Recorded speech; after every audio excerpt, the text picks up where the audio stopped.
Hello, welcome back to Frames of Time. In this video, I'll take you on a journey through time to explore the unusual and rarely seen side of the Wild West, featuring incredible historical photos. Let's dive in. Imagine that there was a war taking place and soldiers had to check your privates to know whose side you are on.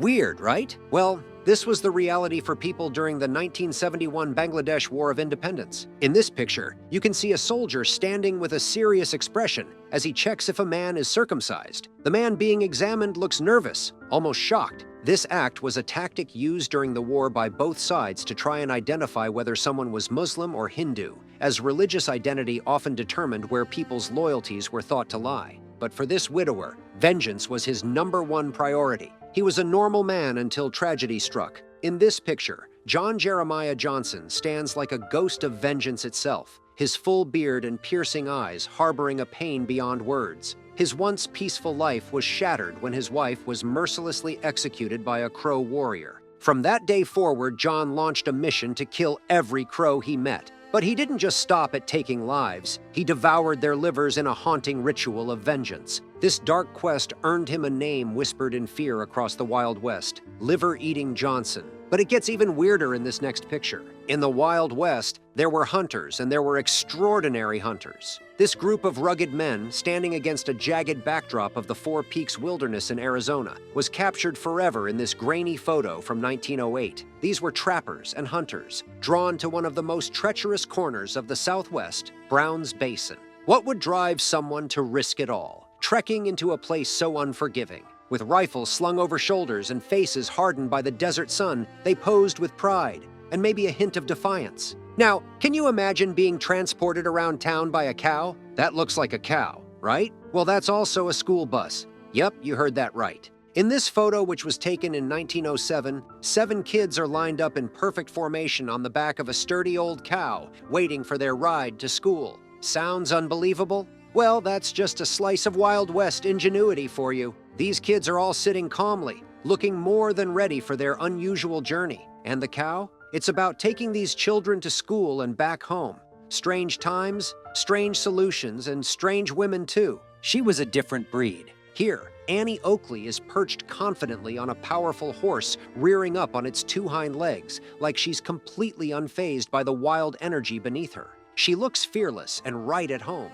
This is a perfect snapshot of who Annie was: bold, daring, and absolutely unstoppable. Annie wasn't only famous for her sharpshooting, she had a whole arsenal of wild stunts that showed off her fearless spirit. She knew how to keep a crowd entertained. But Annie was not the only person doing great things. The builders of this log cabin rewrote history. They were at the brink of a breakthrough and they didn't even know it. In this picture, Lehman's Log Cabin stands proudly as the very first structure built in the stunning Yosemite Valley. The 2 men who built it are sitting on stumps out front, looking like they've just wrapped up a hard day's work. It's the late 1800s, and building a cabin out in the wilderness was no small feat. This humble log structure was the start of Yosemite's transformation. But that's not all that was happening in the Wild West at the time. The Apache had a certain aura. This picture of Apache people delivering hay at Fort Apache in Arizona in 1893 speaks volumes about the complex relationships in the Wild West. Back then, Fort Apache wasn't just a military outpost as many know. It was a symbol of the tense interactions between Native American tribes and the U.S. Army. The Apache were skilled, resourceful people, and while they had their share of conflicts with the settlers and soldiers, they were also providing vital supplies like hay to support the fort. Sadly, African Americans were going through something unbelievable in this era. You would agree that this image is a haunting glimpse into one of the darkest chapters of U.S. history. A building stands with a banner reading, "Auction and Negro Sales," a stark reminder of the brutal reality of the slave trade. It's chilling to think that not so long ago, human beings were treated like property, sold off to the highest bidder, often with little more than a passing glance from those around them. Auctions like the one advertised here were common in the South, where people were separated from families and forced into a life of servitude. Sad but true. Do you know something else that is true? The story of the notorious Pearl Hart. Don't be deceived by this innocent face. This picture of the famous Pearl Hart shows her in full outlaw mode, dressed in men's clothes and gripping a gun. Definitely not the typical look for a woman of her time. Pearl Hart was one of the Wild West's most infamous female outlaws. She made headlines for pulling off a string of robberies like her 1899 train heist. She and her partner stopped a train in Arizona, held up the passengers, and walked away with over $450. For the time, that was a decent chunk of change. Speaking of famous figures, this chief was the embodiment of royalty. Chief Ironbar. Now that's a unique name. At a time when Native American tribes were facing enormous upheaval due to westward expansion, Chief Ironbar was one of those figures representing resilience and cultural pride. In this 1866 photo, Chief Ironbar sits with a powerful presence at Fort Berthold, North Dakota. His outfit is striking. Feathers jut out in all directions, adding a certain grandeur and mystery to his look. These Chinese miners, on the other hand, were nowhere near glamour. This is a scene straight out of California's gold rush era. In this photo from 1866, a group of Chinese miners stands in Tuolumne County, each holding up a mysterious white sack attached to a wooden holder. You can't help but wonder, what's inside those bags? Nuggets of gold? Supplies? Their expressions are calm but a bit weary, capturing a raw snapshot of hard-working miners who came halfway around the world, hoping to strike it rich. While they were mining, this shop was supplying wagons. Back then, wagons were like SUVs in the Wild West, and this shop was no ordinary shop. In the 1880s, the John Delane Wagon Shop was the backbone of frontier travel and trade. In the image, you can see wagons lined up, each one rugged and sturdy, built to survive the punishing trails. Wagons were everything back then. They were moving vans of the Wild West, the one-way families, merchants, and pioneers could brave the open plains and mountains. The shop represents the spirit of westward expansion. Speaking of westward expansion, this next picture speaks volumes. He is on a journey, one that may lead to a disaster or a blissful ending. This gritty prospector with his trusty burros by his side, somewhere out in the rugged, endless landscapes of Gold Rush-era America. This snapshot from 1900 shows him weathered and determined, leading a small pack of burros loaded with supplies, probably enough to last days or even weeks. He's ready for whatever the mountains throw at him, and it's clear he's been at it for a while. You can almost see the miles in his face. For these families, it was just an ordinary picture. But for lovers of history, this breezy, rugged coastline of Pacific Grove, California, captured in 1875, gives them a glimpse into the past. Here's a gathering of families camping out under towering pine trees, a little haven in the middle of the untamed Wild West. Women in full, buttoned-up dresses, and men in their wide-brimmed hats. Some sitting on logs or makeshift benches, others standing and surveying the lands. They look free and happy, unlike this man. The pain in this man's eyes speaks volumes. In this 1908 picture, British sailor, wearing a simple uniform with a cap, leans down as he unshackles the feet of a man who has been held captive in slavery for 3 long years. The sailor's face is calm, but the enslaved man looks exhausted, watches as the shackles loosen. His face is lined with weariness, reflecting the hardships he has endured over the years. Yet there's a spark of relief, even disbelief, in his expression. One can only imagine what's going through his mind and through the minds of these chiefs. Sometimes it's hard to imagine that there was a time when smartphones didn't exist, like the time when this picture was taken. By 1891, the Lakota people had been through countless hardships, including forced relocations and the tragic loss of their lands. Despite this, the chiefs stood strong for their communities, representing both a connection to their culture and a defiant spirit against the U.S. Each of these chiefs had their own stories of bravery and resilience, fighting to protect their people's way of life amid incredible challenges. They are clearly proud of their accomplishments, like this homeowner in the next picture. This home is no mansion, but you can tell that he is proud of it. This old prospector, probably in his 70s, is sitting proudly with his legs crossed in front of a rough, rustic cabin he calls home in 1905. It's a patchwork of driftwood pieces he's probably scavenged himself, stacked and nailed together in a way that only he could have designed. It's a little ramshackle, but has a certain charm to it, like you can tell he's proud of his handiwork. Speaking of handiwork, meet a man that took his job seriously. I bet you have seen many cool pictures from the Wild West era, but have you met the photographers behind these images? William Henry Jackson was famous for being one of the first photographers to capture the American West on film. He wasn't just a regular photographer, he was a true adventurer. He'd haul heavy, old-fashioned camera equipment into the wilderness, taking photos that would later be used to show Americans what the West really looked like, places they might never see otherwise. His work was instrumental in promoting the beauty of the West and, in part, helped inspire the creation of national parks like Yellowstone. Here is a picture he took in 1871. This classic 1871 photo of A.J. Smith is from the Hayden Survey, led by Ferdinand V. Hayden.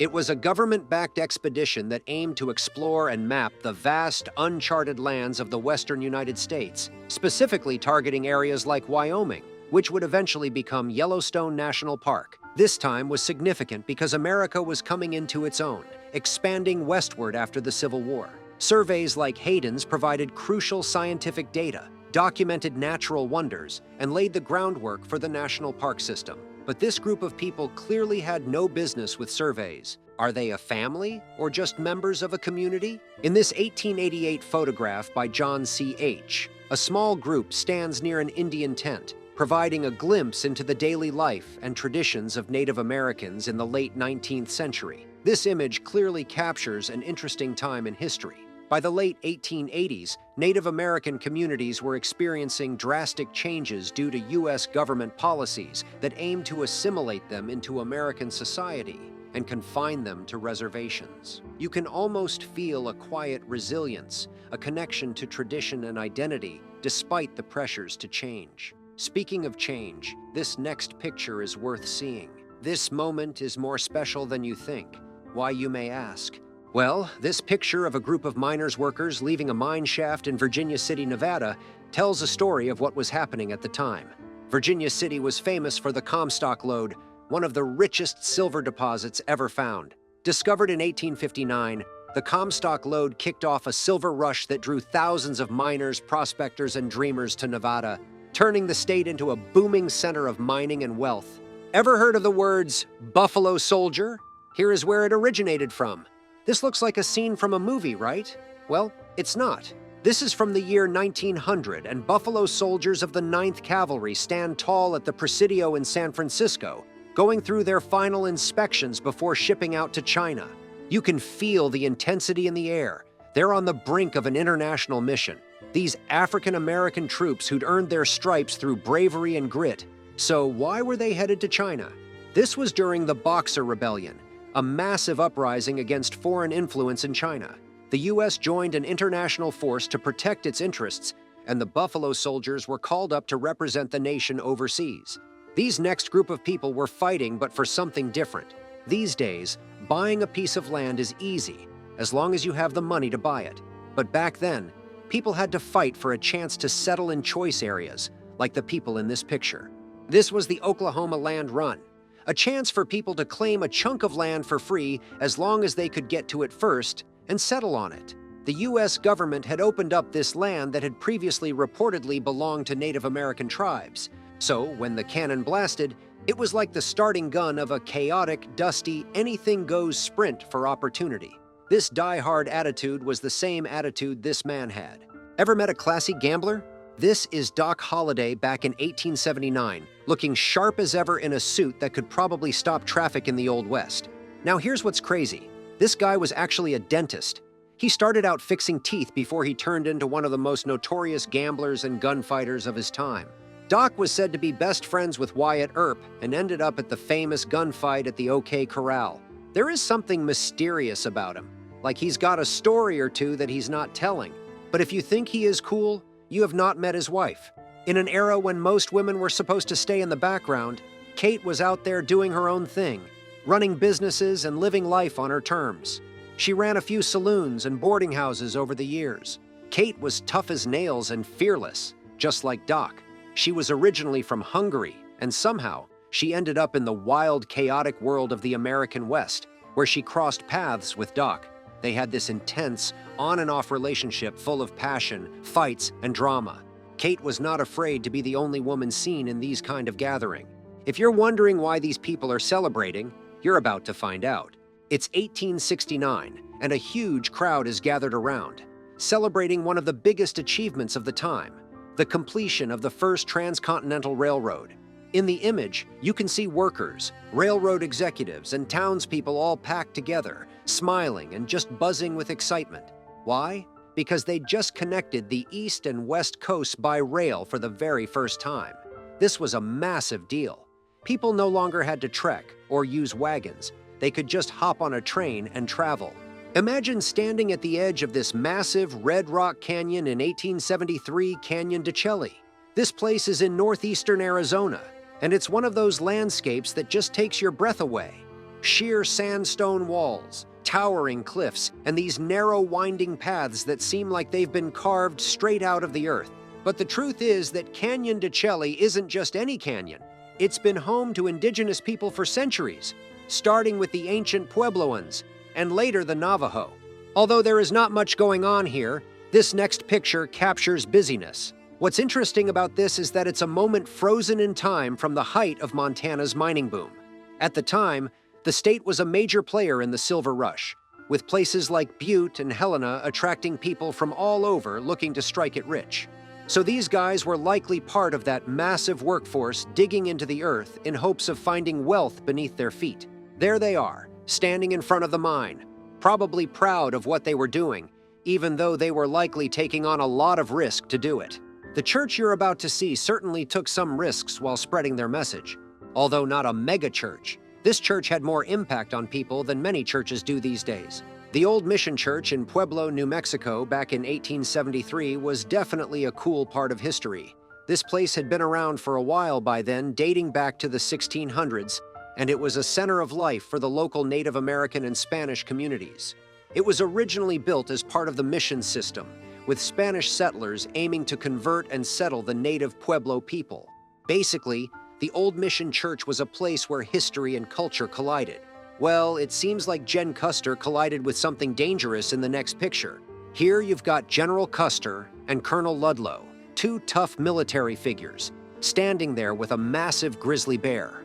I mean, talk about a wild moment, right? Custer, who was famous for his role in the Indian Wars, and of course the infamous Last Stand at Little Bighorn, was known for being bold, maybe even a little reckless. So, seeing him in a snapshot with a grizzly bear just adds to his larger-than-life persona. These guys were tough-as-nails men of the Wild West, ready to face anything that came their way, just like the men in this next picture. A survey led by one determined man. This picture from 1867, showing members of Clarence King's 40th Parallel Survey Team near Oriana, Nevada.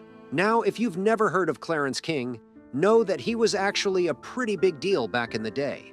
King led this major survey project, mapping out the western United States and exploring areas that hadn't been fully charted yet. In this photo, you see King's team of surveyors, looking all rugged and serious, standing in front of their camp somewhere in the middle of Nevada. Looks like they may pass by hotels like this when they are done. Believe it or not, this was a well-known hotel back then. This image shows a man standing in front of a Wild West hotel from 1893. And yeah, nothing like the fancy high-rise hotels we're used to today. The man in front looks pretty casual, probably just a regular guy passing through or staying the night, but it's clear this hotel was a key part of the wild, dusty towns popping up all over the West during that time. Interestingly, these kinds of hotels were where a lot of history was made. You could bet that folks like cowboys, outlaws, and maybe even some famous lawmen passed through these very doors. The people in this next image certainly didn't have the luxury of relaxing in hotels. A picture was the last thing on this family's mind. They were more concerned about their survival. This photo, which was taken in 1873, shows a Navajo family near Fort Defiance, and it really gives you a glimpse into the life of the Navajo people during a tense period in history. Fort Defiance, located in what is now northeastern Arizona, was a military post used during the Indian Wars, and it's close to where the Navajo were forcibly relocated during the Long Walk, a traumatic march to Bosque Redondo in 1864. Clearly, this family and many others were going through a lot of hardship, like the Earps did in their early years. They probably didn't know their son was going to become so popular. Wyatt Earp is the name we all know, but his parents were actually key players in his early life and indirectly helped shape the man who would go on to become a legend of the Wild West. Nicholas Earp, Wyatt's dad, was a bit of a wanderer. He was a farmer, a justice of the peace, and even a bit of a lawman in his own right. He moved the family around a lot, living in different frontier towns as he tried to make a living. Virginia, his wife, was pretty tough too. keeping things together as the family moved from place to place. This next picture looks like a place you would find Wyatt Earp in. Can you spot the deer heads with antlers mounted on the wall? This is peak Wild West decor, right? Those heads probably came from some local hunting trip, and they're the kind of trophies you'd expect to see in a place where cowboys, ranchers, and even travelers would stop in for a drink in some downtime. In this shot, everything just feels authentically Wild West. Just another piece of the story, reminding you that this was a world where survival, hunting, and living off the land were a huge part of daily life. But salons were not the only places people went to relax. Now, this looks like a place you go to after a week of hard work. What you are looking at is the bathhouse at Hot Springs in 1891. Back then, Hot Springs, Arkansas was known for its natural thermal springs, and people from all over would come to take advantage of the healing waters. The bathhouse in the picture is one of those iconic places where people would soak in the mineral-rich waters, believed to cure ailments, ease muscle pain, and just give a sense of relaxation. The bathhouse itself looks pretty grand for the time, way more than just a place to take a dip. But while some people were focusing on wellness, others were resisting the idea of school. There was a time when school was a threat to certain people. Around this time, the U.S. government had a policy of trying to assimilate Native American children, which meant they were taken from their families and sent to schools like this one, where they were forced to abandon their native cultures, languages, and traditions.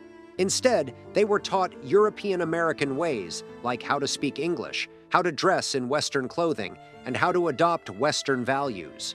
In this image, you can see the contrast between the traditional life represented by the teepees and the school, which symbolizes this forced transition into a completely different world, like the image you're about to see. Beautiful, isn't it?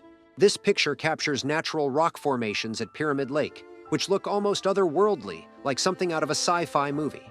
The pyramid and domes are actually a series of limestone formations that have been shaped over time by natural processes. The lake itself is stunning, surrounded by stark desert landscapes, giving it this eerie yet beautiful vibe. But here's what's interesting. Pyramid Lake is significant because of its cultural history. For Native American tribes, especially the Paiute people, the lake and its surrounding areas were deeply sacred, unlike the body of water here. For these cowboys, baths were occasional. Cattle drives in the Wild West usually took anywhere from a few weeks to a couple of months, depending on the distance and terrain. Some of the longest drives, like those from Texas to railheads in Kansas, could last up to 3 months. During those drives, the cowboys spent most of their time riding, sleeping under the stars, and just trying to keep the herd together. It was physically exhausting work, and personal hygiene was definitely not a top priority.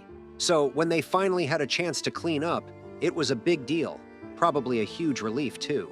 But relief is not something these prisoners feel. The men in the photo look tough, with weathered faces, but there's also a sense of defeat about them. These Apache prisoners were captured after the end of the Apache Wars, a long and brutal series of conflicts between various Apache tribes and the U.S. government. In the late 1800s, the Apache people, led by figures like Geronimo, fought fiercely to defend their lands in the Southwest against encroaching settlers, the U.S. military, and government forces. For decades, the Apache resisted being pushed off their land and confined to reservations. But after years of conflict, the final surrender came in 1886, when Geronimo and his followers were captured. These photos certainly took us back in time and showed us what life looked like back in the day. Makes you wonder how they survived, doesn't it? Well, subscribe and hit the notification bell for more fascinating photos that contribute to the rich and boisterous American history.